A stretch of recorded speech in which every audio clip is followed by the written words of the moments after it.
अस्सलाम वालेकुम, मैं हूं शेफ अफजल और आज मैं आपके साथ चिकन टिक्का बिरयानी की बहुत ही ज़बरदस्त किस्म की रेसिपी शेयर करूंगा।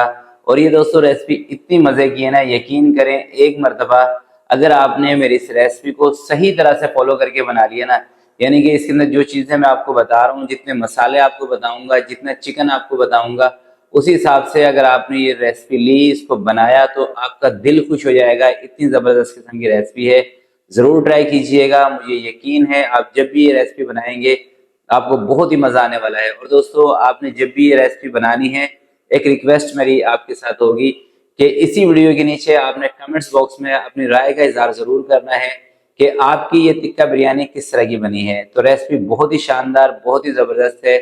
चलते हैं फिर आज की इस मज़ेदार रेसिपी की तरफ और इसको बनाने स्टार्ट करते हैं। बिस्मिल्लाहिर्रहमानिर्रहीम। तो 1 किलो मैं ले रहा हूँ बासमती चावल। सबसे पहले दोस्तों, चावलों को 2-3 पानी से अच्छी तरह से आप धो लिया करें ताकि चावलों की मिट्टी वगैरह जो है वो निकल जाए। और अगर आप बासमती चावल ले रहे हैं तो हल्के हाथों से इसको मसल के आपने धो लेना है, ज़्यादा नहीं मसलना कि चावल टूट ही ना जाए। तो 2-3 पानी से धोने के बाद चावल अगर आपके अच्छे हों तो आप 1 घंटा भिगो लें। अगर थोड़े से हल्के वाले चावल हैं तो आप 30 से 40 मिनट तक इसको पानी में भिगो के रखें। तो मैं इसको रख रहा हूँ 1 घंटे के लिए। तब तक हम इसकी दूसरी सेटिंग करते हैं। 1200 ग्राम दोस्तों मैंने लिया है चिकन, 1 किलो 200 ग्राम।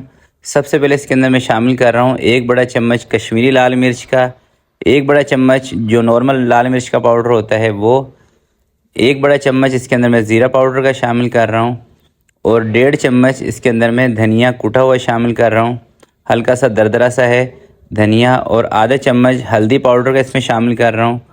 1 चम्मच इसके अंदर मैं नमक का शामिल कर रहा हूँ, और गरम मसाला इसके अंदर मैं शामिल कर रहा हूँ 1 छोटा चम्मच। जायफल जवातरी का पाउडर 2 से 3 चुटकी इसमें शामिल कर रहा हूँ, और 2 चुटकी के करीब इसके अंदर मैं शामिल कर रहा हूँ ज़रदा कलर। और आधा किलो इसके अंदर मैं दही ले रहा हूँ, क्योंकि टमाटर का इस्तेमाल इस रेसिपी में हम नहीं करेंगे, इसलिए दही का इस्तेमाल ज़्यादा। 2 बड़े लेमन का रस इसमें शामिल कर रहा हूँ, और 3 चम्मच इसके अंदर मैं अदरक और लहसुन का पेस्ट शामिल कर रहा हूँ। अब इन तमाम चीज़ों को, तमाम मसालों को अच्छी तरीके से मिक्स कर लेंगे। और मिक्स करने के बाद अगर आपके पास टाइम हो तो आप इसको रख भी सकते हैं या डायरेक्ट ही आप इसको कुक कर सकते हैं। तो मैं इसको मिक्स करके बस इतनी देर तक छोड़ूंगा जितनी देर तक हमारी प्याज ब्राउन नहीं हो जाती। तो अच्छी तरह से इसको मिक्स कर लेते हैं और चलते हैं अगले स्टेप की तरफ। तो एक पतीला मैंने रखा है चूल्हे के ऊपर, 1 कप इसके अंदर ले रहा हूँ मैं कुकिंग ऑयल का। 3 बड़े साइज़ की प्याज कटिंग करके इसके अंदर मैंने शामिल कर दी है। सबसे पहले हमने प्याज को ब्राउन करना है। प्याज को दोस्तों जब आप तेज़ आंच पे ब्राउन करते हैं ना, तो एक तो इसका कलर भी सही रहता है, प्याज क्रिस्पी बनती है। और जब इस कंडीशन में प्याज आ जाए ना इस कलर में, तो आप चूल्हा नीचे से कम कर दिया करें। अगर आप चूल्हा नीचे से खुला रहेगा, आपका तेज़ रहेगा, तो फिर प्याज आपकी ब्लैक हो जाएगी। तो प्याज को मैं निकाल लेता हूँ बाहर, थोड़ी सी इसके बीच में छोड़ देंगे प्याज, बाकी मैं निकाल रहा हूँ। ज़रा सी प्याज मैंने छोड़ दी है। 3 अदद इसके अंदर मैं तेज़ पत्ते के टुकड़े शामिल कर रहा हूँ, और कुछ ये खड़े गरम मसाले हैं ये इसके अंदर मैं शामिल कर रहा हूँ। हल्के से गर्म ऑयल में इसको घुमा लेंगे और अब चिकन उठा के इसके अंदर डाल देंगे। अच्छी तरह से इस बर्तन को साफ़ कर लेंगे ताकि जो भी मसाला इसके अंदर लगा हो वो इसमें से अच्छी तरह से साफ़ हो जाए।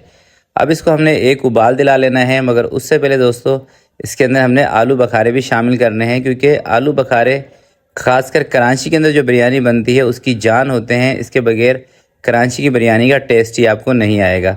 तो 10 के करीब मैंने इसमें आलू बखारे शामिल कर दिए हैं, और एक उबाल आने तक इसमें चम्मच चलाते रहेंगे। और जैसे इसको एक उबाल आ जाएगा, इसको कवर करके रख देंगे 10 मिनट के लिए मीडियम आंच पर, ताकि गोश्त जो है ये टेंडर हो जाए और दही का जो पानी है ये भी थोड़ा सा इसमें से ख़त्म हो जाए। तो 10 मिनट इसको मीडियम आंच पे पकाते हैं।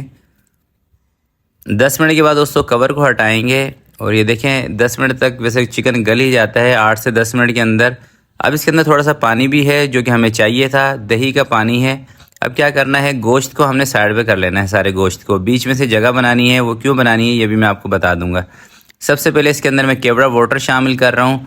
देगी बिरयानी की अगर आपको खुशबू चाहिए हो ना, तो इसके लिए दोस्तों केवड़ा वाटर बहुत ज़रूरी है।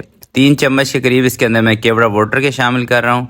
5 से 6 हरी मिर्चें साबुत इसके अंदर मैं शामिल कर रहा हूँ, और फ्राई प्याज जो हमने करके रखी थी वो भी इसी स्टेज पर आपने इसके अंदर शामिल कर देनी है।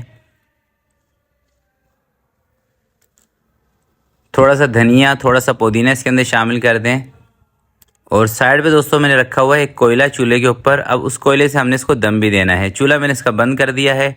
इसके बीच में रखेंगे कोयला। 2 मिनट के लिए इसको कवर लगाएंगे ताकि बारबेक्यू का फ्लेवर इसके अंदर एक बेहतरीन किस्म का आ जाए।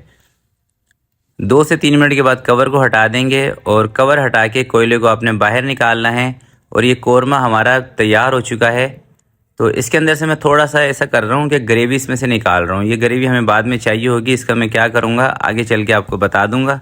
1 कप के करीब इसमें से मैं ग्रेवी निकाल रहा हूँ, क्योंकि इसके बीच में ना थोड़ा सा ये जो कोरमे के अंदर पानी है ये मुझे थोड़ा सा ज़्यादा लग रहा है। तो 1 कप के करीब इसके अंदर से मैं निकाल रहा हूँ। और अब इसको उठा के मैं रखता हूँ दूसरी साइड पर। और इस चूल्हे के ऊपर रखेंगे हम पानी, जिसके अंदर चावल उबालने हैं। पानी में दोस्तों उबाल आ गया है। इसका कवर को हटाएंगे और सबसे पहले इसके अंदर नमक शामिल करेंगे। अच्छा, जिस पानी के अंदर आपने चावलों को उबालना हो ना, इसके अंदर नमक हमेशा आप थोड़ा सा तेज़ रखा करें।